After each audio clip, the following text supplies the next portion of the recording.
أعوذ بالله من الشيطان الرجيم بسم الله الرحمن الرحيم وإذ يتحاجون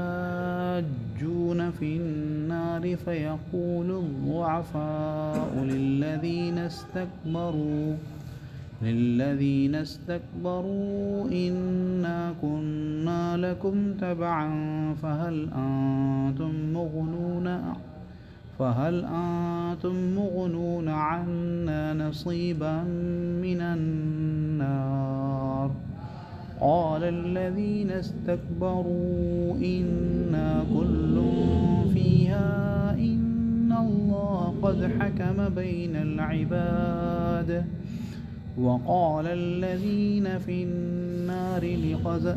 وقال الذين في النار لخزنة جهنم ادعوا ربكم يخفف عنا يوما من العذاب قالوا أولم تك تأتيكم رسلكم بالبينات قالوا بلى قالوا فادعوا وما دعاء الكافرين إلا في ضلال ऐं जॾहिं बाहि में झेड़ो कंदा पोइ कमज़ोर चवंदा उन्हनि खे जेके तकबुर कंदा हुआ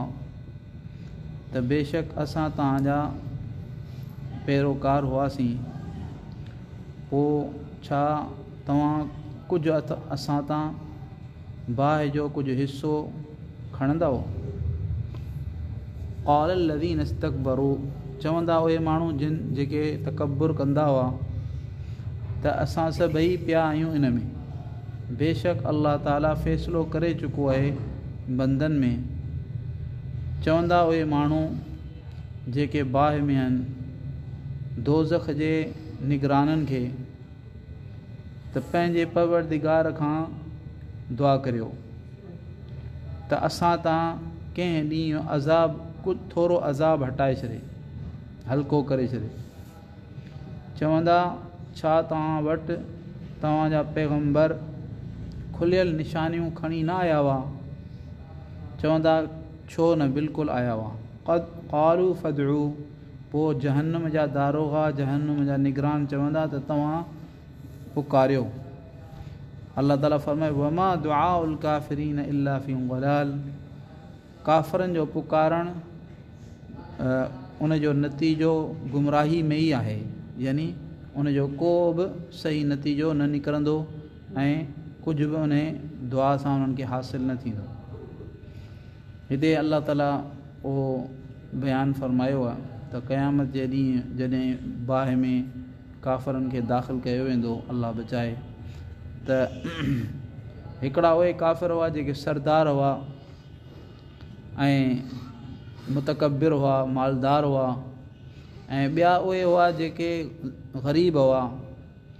त ग़रीब चवंदा उन्हनि मालदारनि खे जेके पंहिंजे पाण खे वॾो सम्झी वेठा हुआ तकबुर कंदा हुआ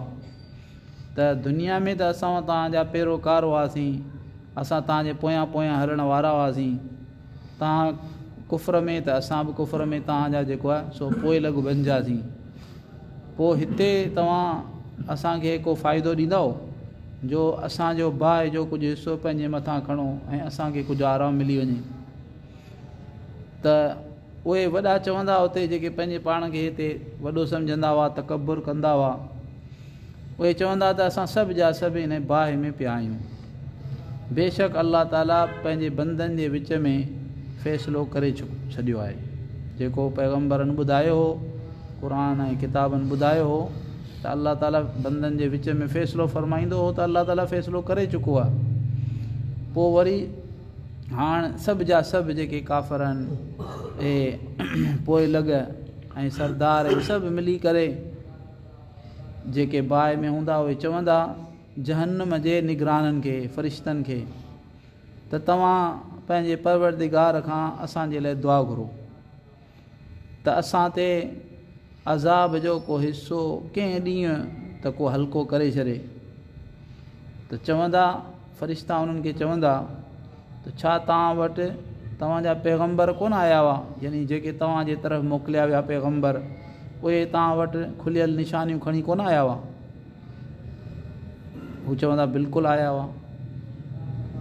ऐं ईंदा रहंदा हुआ। पोइ फ़रिश्ता उन्हनि खे चवंदा त तव्हां पाण ई दुआ करियो, असां तव्हांजे लाइ दुआ कोन कंदासीं, असां तव्हांजे लाइ का सिफ़ारिश कोन कंदासीं। ऐं अल्लाह ताला फ़रमाए पियो त काफ़रनि जी पुकार, काफ़रनि जी दुआ उते, यानी उनजो को बि नतीजो न निकिरंदो, काफ़रनि जी दुआ का बि क़बूल कोन थींदी। माना आख़िरत में काफ़रनि जे पुकारण ते हुननि जे अज़ाब में का बि घटिताई कई वञे, ईअं कोन थींदो। हा अलबत्ता दुनिया में काफ़िर जी कॾहिं दुआ क़बूल थी बि वञे, शैतान इब्लीस जेको वॾो काफ़िर हो उन बि दुआ घुरी अल्लाह ताला खां त या अल्लाह मूंखे मोहलत ॾे, अल्लाह ताला उनखे मोहलत ॾेई छॾी। त दुनिया में जेकॾहिं कंहिं काफ़िर जी का दुआ क़बूल थी वञे त थी सघे थी, पर आख़िरत में काफ़िर जी का बि पुकार, का बि जेको तो दुआ क़बूल कोन थींदी। अल्लाह ताला सही सम्झ ऐं सही अमल जी तौफ़ीक़ अता फ़रमाए। या रहमर राहिमीन, या रहमर राहिमीन, या रहमर राहिमीन, या ज़ल जलाल वल इकराम, या ज़ल जलाल वल इकराम, या ज़ल जलाल वल इकराम। अल्लाहुम्मा सल्लि अला सय्यिदिना मुहम्मद व अला आलि मुहम्मद कमा सल्लैता अला इब्राहीम व अला आलि इब्राहीम इन्नका हमीदुम मजीद। अल्लाहुम्मा बारिक अला मुहम्मद व अला आलि मुहम्मद कमा बारकता अला इब्राहीम व अला आलि इब्राहीम इन्नका हमीदुम मजीद। रब्बना ज़लमना अनफुसना व इल्लम तग़फिर लना व तरहमना लनकूनन्न मिनल ख़ासिरीन। रब्बना आतिना फ़िद दुनिया हसना व फ़िल आखिरति हसना व क़िना अज़ाबन नार। सुब्हान रब्बिक रब्बिल इज़्ज़ति अम्मा यसिफ़ून व सलामुन अलल मुरसलीन वल्हम्दुलिल्लाहि रब्बिल आलमीन। आमीन।